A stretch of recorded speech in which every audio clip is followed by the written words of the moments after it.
Hello, Imaginers. It is Kyla coaching you to the career and life that you imagined. Today, I wanted to do a mini webinar on 3 simple steps that will get you 25% closer to your dream life. And who doesn't want to get closer to their dream life?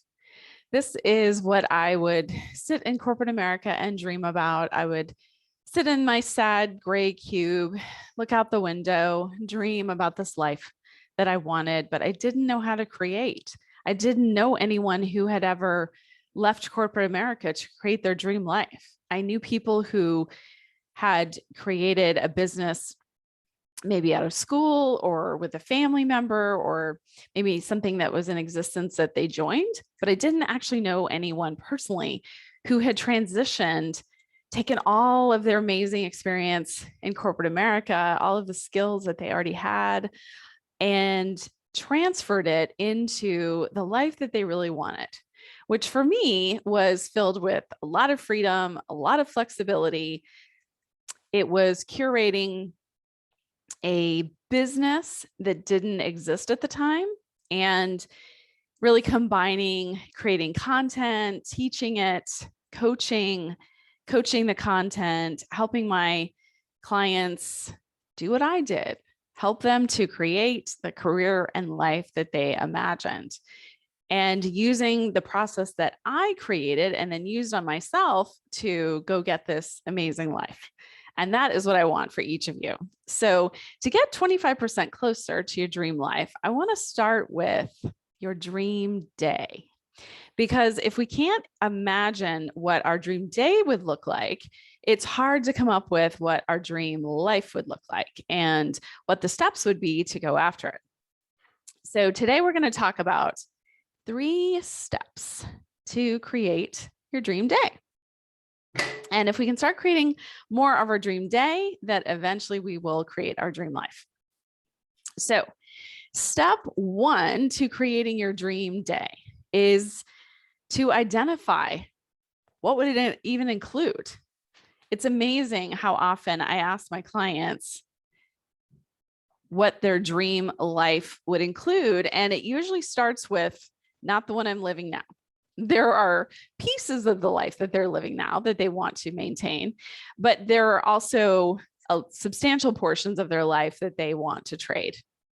And whether that is uncovering and applying their true purpose, they feel a nudge, they feel a whisper to something that they're not doing right now. It could be something that they do in their spare time that they consider a hobby. I have so many clients that say to me, no, that thing I love to do, that's just for fun.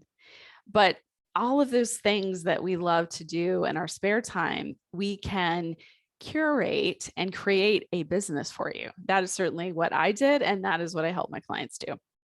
But first, again, we have to identify what your dream life would look like. And for so many of my clients, they have not spent a lot of time really thinking about that dream life. Sometimes I ask them the question, if you won the lottery and it was a year after you won the lottery, what would you be doing? Because the first year, it's just to kind of relieve some of the pressure, usually financial pressure, time pressure, things like that. And so they can ask kind of their future self, okay, it's been a year, I paid off some things, I created some more time by maybe obtaining some more resources for my life.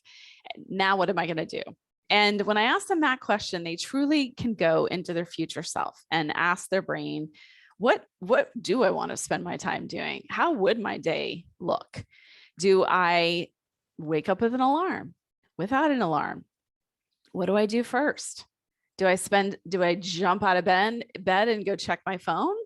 That's not what I do. That is certainly what I did when I worked in corporate America, but that's not what I do anymore. I don't wake up with an alarm. I don't check my phone as soon as I jump out of bed. I actually spend a lot of time in reflection. And in that reflection comes some of the best ideas. You can think about times when you are in a habit, like in the shower, driving in the car, out for a walk. And that's usually when we get our best ideas. And the reason is because our brain is quieted and we can actually listen to all of the magic that sits that sits within inside each of our amazing brains. But again, first we have to identify. So for example, if you are waking up with an alarm, does your dream day include no alarm? Write that down. Does your current day include rushing around to run errands after work? And because otherwise you'd be spending the whole weekend doing that. If that's not part of your dream day in the future, write that down. If there is something that you love to do as a hobby and you would like to dedicate more time to it and you're not dedicating time to it right now, write that down. If you enjoy focusing on a specific topic, if there's a topic you get lost in, if there's something that hours can go by, if you have hours, and you can't believe how fast time passed, write that down. That can be a whisper, a nudge into your dream day and what it would include. We all have some days I'm going to do X, Y, and Z. And what I want to help you do is create that someday sooner. So that's why I called this 25% closer to your dream life, because if we can start structuring your day that's closer to the dream that you have somewhere in your brain, then we can move closer to the entirety of a dream life for you. So step one, I want you to start identifying, and identifying can simply be keeping a running list. As you go through a traditional week, a typical week, as you go through a typical weekend, track it for a little while and see, what are you yearning for? What is something that you wish you could spend time doing, but you're doing something else instead? How is your day structured that, you would change if you could? Would you be even living in the same place full time? Would you be living in different places? Would you be, if you live in the city, would you move out to a lake like we did? What would be your dream day in terms of how it's structured, what you're doing, what your surroundings are, and how you're spending your time? Those are great questions to ask when identifying what your dream day looks like. So that's step one. Step two is we're going to observe what is currently happening.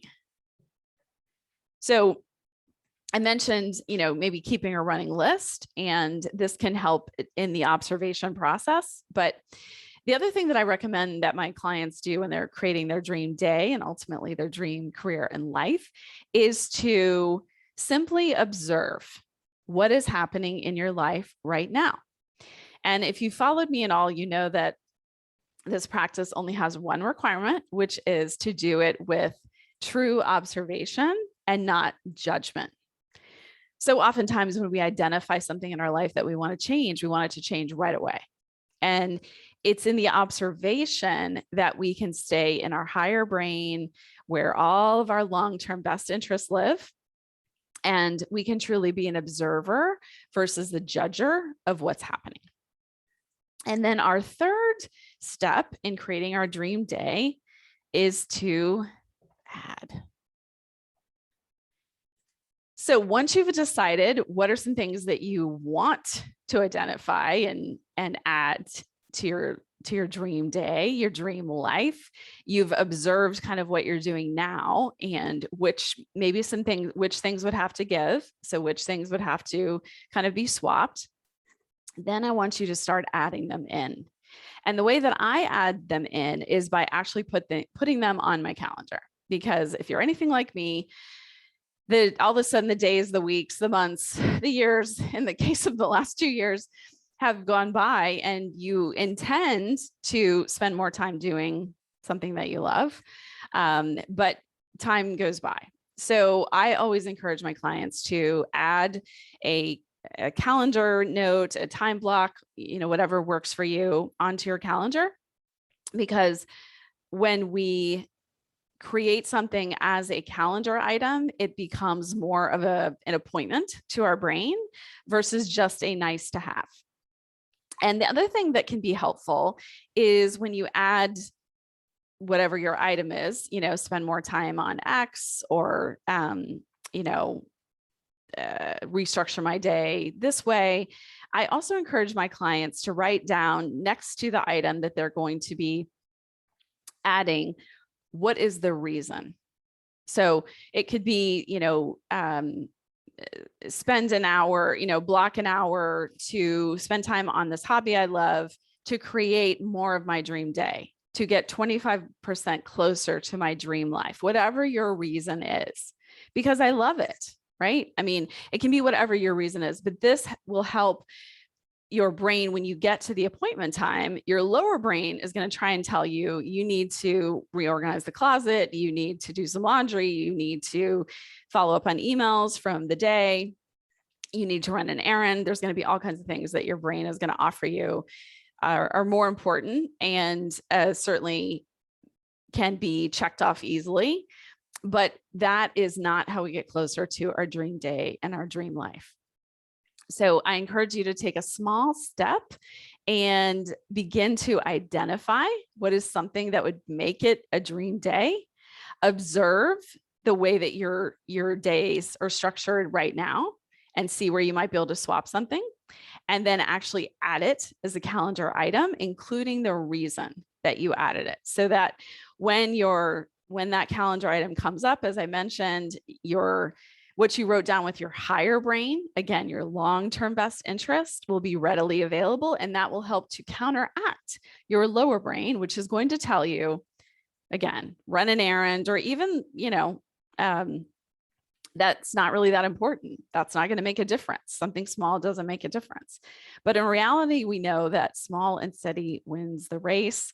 I've done a couple of videos on kind of my version of atomic habits, which is slow and steady is what gets us to the outcome. So go back and check out some of those if you want to learn more about the importance of slow and steady and atomic habits. But in the meantime, you know that I am cheering you on to the career and life that you imagined. Check out my website for more resources, including a consult, if you would like to move closer to your dream day and ultimately your dream life. But again, I'm cheering you on, and I hope that you start to take a small step closer to the life and career that you imagine. Take care, everyone.